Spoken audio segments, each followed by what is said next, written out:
Salut à toi qui m'écoute aujourd'hui, j'espère que tu vas bien. Aujourd'hui dans ce nouveau podcast, je vais te parler d'un gros sujet qui s'appelle le lâcher prise.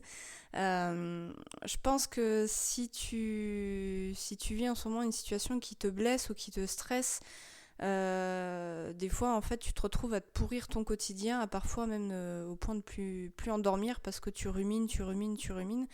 Et tu te dis qu'en fait, la solution, c'est lâcher prise. Oui, mais comment on fait? Parce que bon, c'est bien mignon, hein, on te dit de lâcher prise, mais on fait comment en fait? Parce que c'est, en théorie, ça a l'air simple, mais en fait, on se raccroche tellement aux situations qui nous pourrissent la vie que on a l'impression que lâcher prise, c'est toute une montagne. Et c'est pour ça que je te fais ce podcast aujourd'hui, parce que ça va te permettre, j'espère, d'y voir plus clair et de comprendre ce qu'est vraiment le lâcher prise. J'en ai fait un article de blog pour un complément d'information. Si tu veux aller voir, je mettrai le lien si j'y pense. Sinon, tu vas sur mon site internet, tu trouveras facilement l'article. Et j'en avais fait un live sur Instagram et sur Facebook, mais voilà, je tenais à le faire aussi en podcast pour prendre le temps aussi d'en parler si jamais tu me connais que à travers le podcast. Donc là aujourd'hui je vais surtout partager 5 conseils, je vais y arriver, hein. C'est le matin, j'ai du mal à me réveiller. 5 conseils pour te guider un peu sur le chemin du lâcher prise, mais je vais d'abord t'expliquer ce qu'est pour moi le lâcher prise. En fait, si tu veux, le lâcher prise, c'est tout simplement accepter. Alors tout simplement, c'est compliqué parce que quand je te dis accepter, en général, il y a toujours un peu, tu grinces des dents, tu te dis oui, mais j'ai pas forcément envie d'accepter la situation. Je te renvoie aussi au podcast sur le pardon parce que je te parle déjà de l'acceptation. En fait, quand je parle d'accepter, ça veut dire en fait accepter ce qui ne peut être changé ou contrôler, c'est-à-dire vivre dans le présent et regarder vers l'avant plutôt que de passer son temps à regarder en arrière en espérant que le passé se modifie un peu tout seul. On le reverra plus tard, mais ce qui appartient au passé, tu peux pas le modifier. Et accepter, c'est ça en fait. C'est pas, ça signifie pas se résigner, baisser les bras, c'est juste se dire, enfin choisir ce qui vaut la peine de se battre en fait, d'une certaine façon. Et en fait, ce qui t'empêche de lâcher prise aujourd'hui, souvent, c'est parce que. Enfin, le non-lâcher prise, en fait, si tu veux, c'est une façon aussi de se rassurer et de t'éloigner un peu de tes peurs, parce que en ayant le contrôle, entre guillemets, t'as l'impression de maîtriser la situation et donc de maîtriser tes peurs. Donc, c'est un côté rassurant et c'est pour ça qu'inconsciemment, même, on se raccroche un peu à ça et on a du mal à lâcher prise, alors qu'en fait, lâcher prise, c'est accepter que tu ne peux pas tout contrôler et c'est choisir, je dis bien choisir, c'est un choix, on en reparlera ça aussi durant le podcast, c'est un choix, choisir de prendre de la distance avec ce qui te fait du mal et ce qui t'empêche vraiment d'avancer. Si je devais imager ça, tu vas voir que j'utilise beaucoup je pense que c'est pas la première fois, hein, mais j'utilise beaucoup de métaphores, d'images pour t'illustrer mes propos. Et là, en fait, le non lâcher prise, il faut le voir un peu comme une voiture que tu démarres avec le frein à main enclenché. Moi, j'ai pas le permis, j'ai pas la voiture, mais j'ai appris à conduire et ça m'est déjà arrivé de vouloir démarrer avec le frein à main enclenché. C'est un petit peu compliqué pour avancer. Je pense que tu vois de quoi je parle, mais c'est vraiment très parlant comme image pour t'illustrer un peu le non lâcher prise. T'auras du mal à avancer dans la situation qui te blesse ou qui te fait du mal si tu lâches pas prise, parce que justement tu as grippé et tu as grippé souvent au passé. Donc c'est compliqué d'aller de l'avant. Voilà. Je me perds dans les notes. Ah si, voilà, c'est moi. Mais j'ai pris des notes cette fois-ci, je m'appuie un petit peu sur l'article de blog que j'ai construit pour éviter de partir dans tous les sens et penser à tout ce que j'ai envie de te dire. Le premier point pour réussir à lâcher prise, c'est déjà de te poser les bonnes questions et te demander ce qui t'empêche de lâcher prise. Parce que si je te dis là, maintenant, tout de suite, d'accepter justement la situation qui te fait souffrir, demande-toi justement les premières objections qui te viennent à l'esprit. Parce que ces objections, ça va être en fait les premiers indices sur lesquels travailler pour réussir à lâcher prise. Ces objections, en fait, souvent c'est rattaché à des valeurs, mais aussi à des croyances. Alors des valeurs qui sont très fortes chez toi, et à des croyances auxquelles tu choisis de t'accrocher parce que quelque part elles te rassurent, et puis ça t'invite pas trop à te remettre en question. On a notre ego souvent qui a pas trop envie de se remettre en question parce que c'est plus rassurant. Et voilà. Et en fait, ces croyances, elles sont souvent liées aussi à des émotions très fortes chez toi qu'il est intéressant d'identifier. Est-ce que ça suscite de la colère, de la peur, de la tristesse, de la méfiance? C'est intéressant de les identifier, de te poser la question, parce que rien que le fait de prendre conscience de ce qui te bloque, ça va être un premier pas vers le lâcher-prise. Parce que pour moi, en fait, tout changement commence par des prises de conscience. Si tu prends pas conscience que tu dois changer, comment tu veux changer en fait? Et souvent, en fait, on veut que les situations changent en allant toujours chercher le changement à l'extérieur, mais souvent c'est en changeant des choses à l'intérieur de soi que les situations peuvent évoluer. Alors peut-être pas tu peux pas, de toute façon on va reparler du contrôle, donc je t'en reparlerai, mais voilà, c'est vraiment, déjà pose-toi déjà les bonnes questions et te demander ce qui t'empêche de lâcher prise. Tu verras que déjà c'est vraiment un premier pas. Ensuite, on va revenir sur le travail d'acceptation. Le deuxième point pour réussir à lâcher prise, c'est d'accepter la souffrance qu'engendre la situation qui te fait souffrir en fait. Enfin voilà, la situation compliquée, peu importe ce qu'elle est. Mais en fait, si tu veux, comme je te disais, accepter pour moi, ça veut pas dire renoncer ou excuser ce qui s'est passé en fait. Pour moi, ta souffrance, quelle qu'elle soit, et tes peurs, elles sont légitimes et il est important de pas les refouler. Et donc il y a un travail à faire un travail d'acceptation sur la situation que tu peux pas changer, mais aussi un travail d'acceptation sur les émotions que génère cette situation. Tu vois, pourquoi tu prendrais pas le temps, par exemple, d'exprimer tes émotions, exprimer ta douleur, exprimer ta frustration une fois que tu as identifié les émotions que la situation génère chez toi, c'est voilà, de prendre le temps de les extérioriser de la façon la plus adaptée pour toi. Ça, après, c'est propre à chacun. Tu vois, tu peux écrire une lettre et la brûler ou éventuellement la donner à la personne qui t'a fait du mal. Ça, c'est à toi de voir. Mais voilà, écrire, te défouler en écrivant ou en faisant du sport, ou en faisant de la peinture, en dessinant, en faisant de la boxe, en hurlant dans un coussin, en allant marcher. Enfin bref, fais ce qui te parle toi. Moi j'ai je passe beaucoup par l'écriture, je passe beaucoup par le sport. Après le sport pour moi c'est t'extériorises juste sur l'instant, mais il y a ça n'a pas le même effet pour moi que l'écriture par exemple. Mais ça voilà, c'est à toi de trouver après ce qui te convient. Mais il faut surtout retenir en fait que ce à quoi tu résistes persiste. C'est pas la première fois que je te dis cette phrase, mais plus tu vas résister à tes émotions et plus elles vont revenir. Elles vont revenir d'autant plus fort. Si tu les refoules, en fait, honnêtement, pour l'avoir vécu, hein, il y a de fortes chances que ces émotions finissent par ressurgir de façon amplifiée au moment où tu t'y attendras le moins. C'est un peu comme une bombe à retardement, tu sais que tu as entre les mains, là, et tu sais qu'elle va t'exploser un peu à la figure, et tu sais pas trop quoi en faire. Et du coup, dans la panique, bah, tu vas l'enterrer au fond de ton jardin.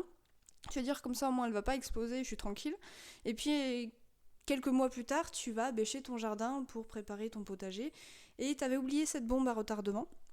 Sauf que malheureusement, bah, tu creuses et tu tombes sur la bombe qui t'explose à la gueule alors que t'avais rien demandé.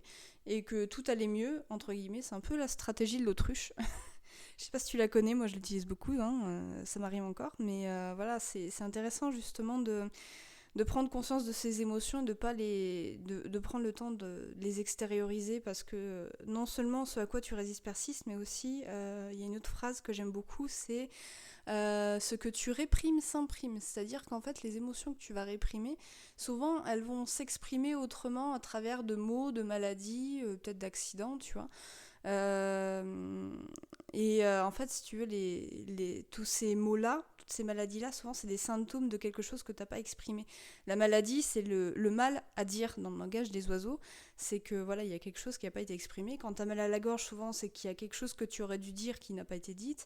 Quand tu as mal au genou, ça peut souvent signifier que tu as du mal à plier face à une situation, que tu as du mal à lâcher prise, justement, tu vois, ou à te soumettre à l'autorité, je crois qu'il y a ça. Mais en tout cas, voilà, il y a un livre que je te conseille, alors le titre, je sais plus, mais c'est le livre de Jacques Martel, dans lequel, en fait, il regroupe un peu tous les mots qui peuvent exister et à quoi c'est relié d'un point de vue psychologique et spirituel. Donc ça te permet des fois de comprendre pourquoi tu as mal à tel endroit, etc. Mais voilà, c'est super intéressant.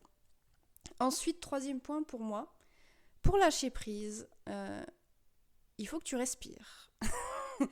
Ça, à mon avis, si tu t'es déjà intéressé à comment lâcher prise, que tu as fait des recherches, forcément, à mon avis, c'est un conseil sur lequel tu es tombé. Mais pour moi, il est vraiment essentiel parce que pour lâcher prise, pour moi, il est important de se reconnecter au moment présent. Parce que si tu n'arrives pas à lâcher prise, il y a de fortes chances, et ça, je peux mettre ma main à couper, je pense que tu as tendance à vivre dans le passé et à ressasser en boucle les événements. Je pense pas me tromper, tu me diras dans les commentaires si c'est le cas ou pas. Mais souvent, c'est lié justement à ça, c'est que tu vis dans le passé, tu ressasses les événements et t'es pas dans le moment présent. Et pour se reconnecter au moment présent, il y a plusieurs techniques. Il y a la technique, par exemple, justement, juste te concentrer sur la respiration. Tu vois, de te poser ne serait-ce que 5 minutes en prenant conscience de ton corps et en prenant de longues et profondes inspirations et expirations. Voilà, et te reconnecter aux sensations de l'air qui rentre dans tes poumons en passant par tes narines, etc. En fait, ça te reconnecte au moment présent et ça te pose. Tu as une technique, par exemple, aussi qui est intéressante, que j'ai beaucoup utilisée, alors qui est souvent conseillée pour le stress, mais c'est aussi une technique justement pour se remettre dans l'instant présent. Ça s'appelle la cohérence cardiaque. C'est en fait, si tu veux, c'est inspirer sur 5 secondes et expirer sur 5 secondes pendant 5 minutes. Et en fait, ça te cale sur une respiration et au moins t'es focus là-dessus.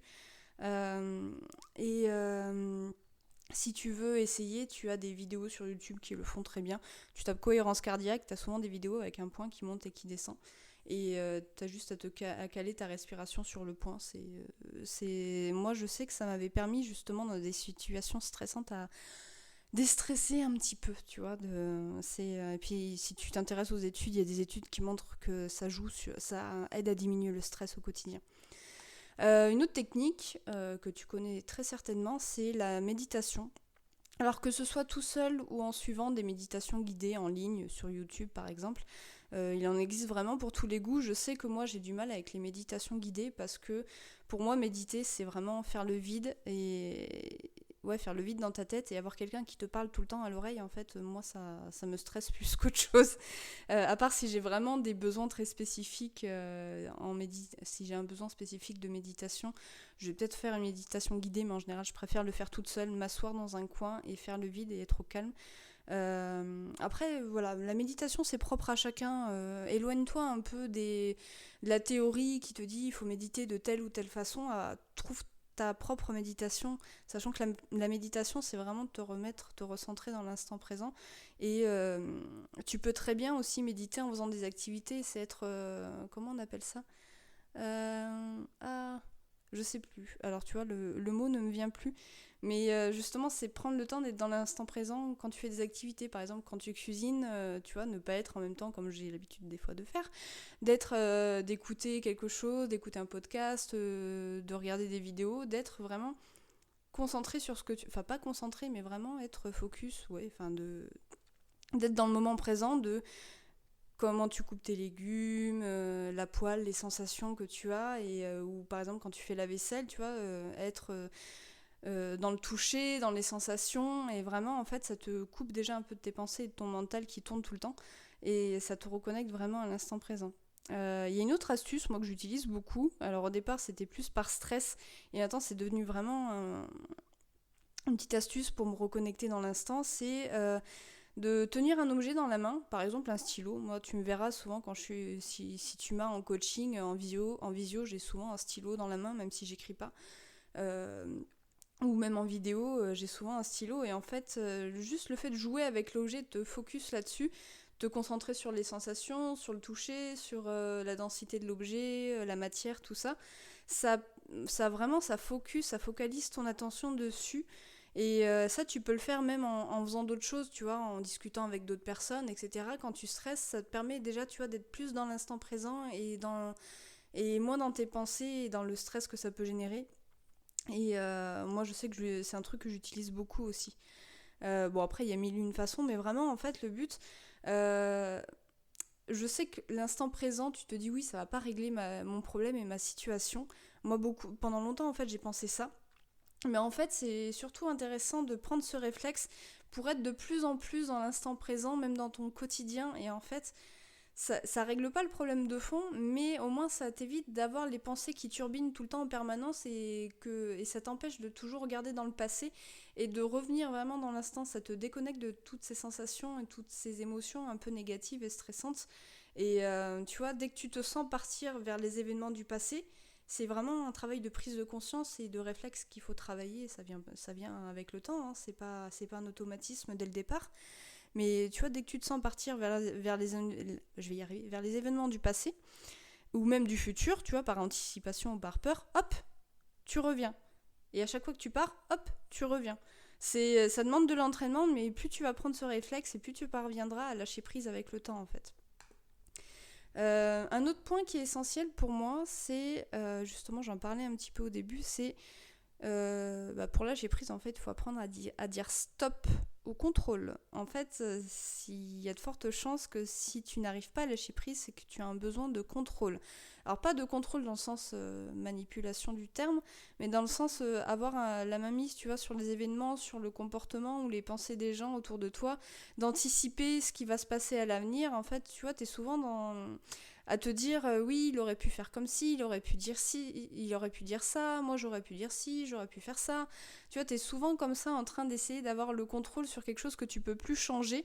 Et pour moi, la capacité à lâcher prise, il faut vraiment l'avoir comme une capacité à s'adapter au changement. C'est vraiment, voilà, comme si tu devais apprendre à surfer sur la vague. Et dis-toi que, par exemple, tu vois, pour donner une image, quand le courant de la rivière est trop fort, est-ce qu'il ne vaut mieux pas apprendre à se laisser porter plutôt que d'essayer à tout prix de nager à contre-courant parce que tu as décidé que c'était dans cette direction que tu devais aller? Tu vois, par exemple, qu'il s'agisse de la perte d'un proche ou d'une rupture amoureuse, d'un licenciement ou des conflits avec l'entourage, dis-toi vraiment que ce qui s'est passé appartient au passé. Ce qui est fait, ce qui est dit est dit. À la limite, tu vois, le seul contrôle que tu peux avoir, c'est sur ton comportement et sur ta réaction aux événements. Maintenant, tu vois que les événements se sont produits, à quoi tu veux donner de l'importance? Sur quoi tu veux poser ton attention et sur quoi tu veux mener des actions. Tu peux pas avoir le contrôle sur le passé, enfin à moins que tu aies une machine à remonter dans le temps, dans ce cas-là, partage-moi les astuces parce que je les veux bien. Mais voilà, tu y encore même si t'es fan de films de science-fiction et de retour dans le passé et tout ça, tu sais que c'est compliqué des fois de modifier le passé, enfin bref. Mais voilà, tu peux pas avoir le contrôle sur ce qui s'est passé, tu peux avoir à la limite, si vraiment tu as ce besoin de contrôle pour te rassurer, sur quoi tu veux avoir le contrôle, tu vois.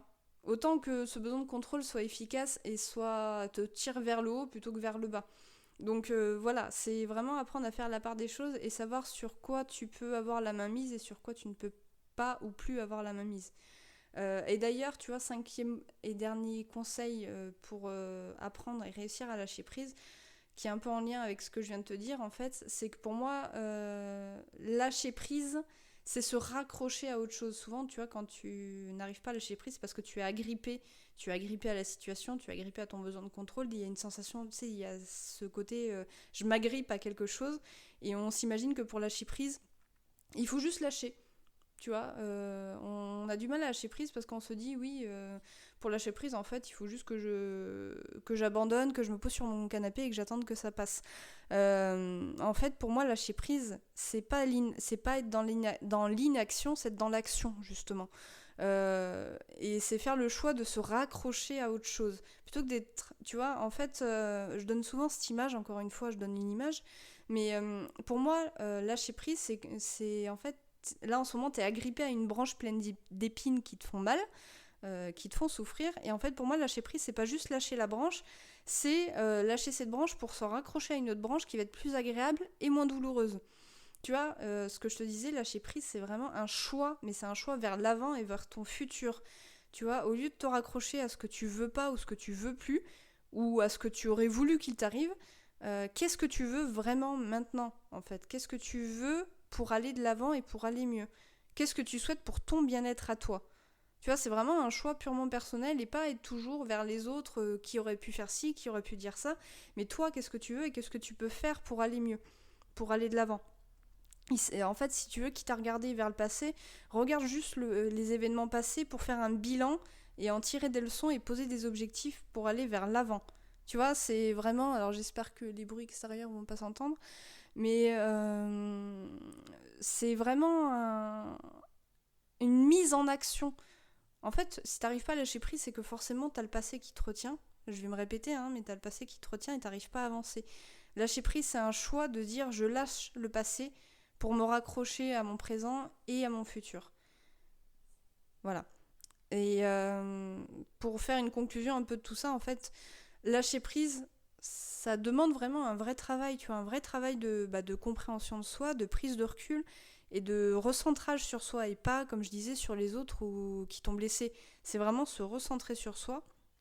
Et tu vois, là, je te donne plein de conseils qui sont assez génériques. Je pense que déjà, ça peut t'aider à comprendre comment lâcher prise et comprendre ce qui se passe. Et après, il y a bien évidemment beaucoup de chemins qui mènent au lâcher prise. Et mais voilà, à toi de trouver ta voie. Il y a juste un truc que j'ai envie de te dire aussi, c'est que là, tu vois, comme je te disais, c'est des conseils assez génériques.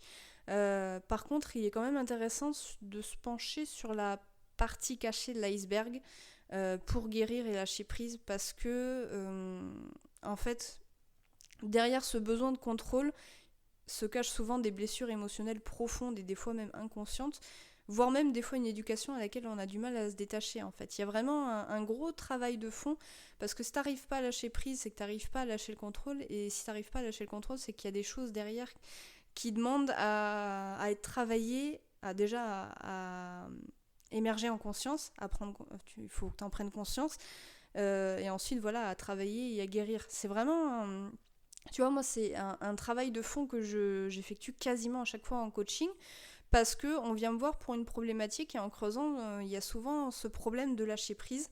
Et derrière ce problème de lâcher prise, il y a des blessures à venir travailler et guérir. C'est vraiment ça, après c'est un travail en individuel.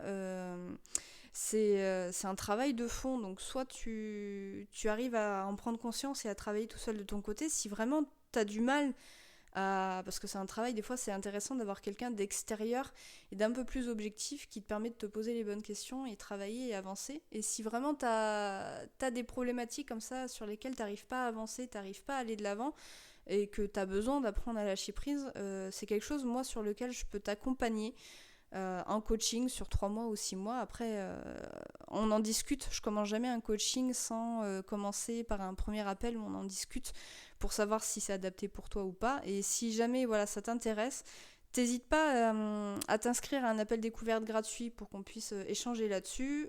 Si jamais tu veux t'inscrire, enfin réserver un appel découverte, tu as le lien tout simplement dans la description, il suffit de t'inscrire et puis moi après je te recontacte.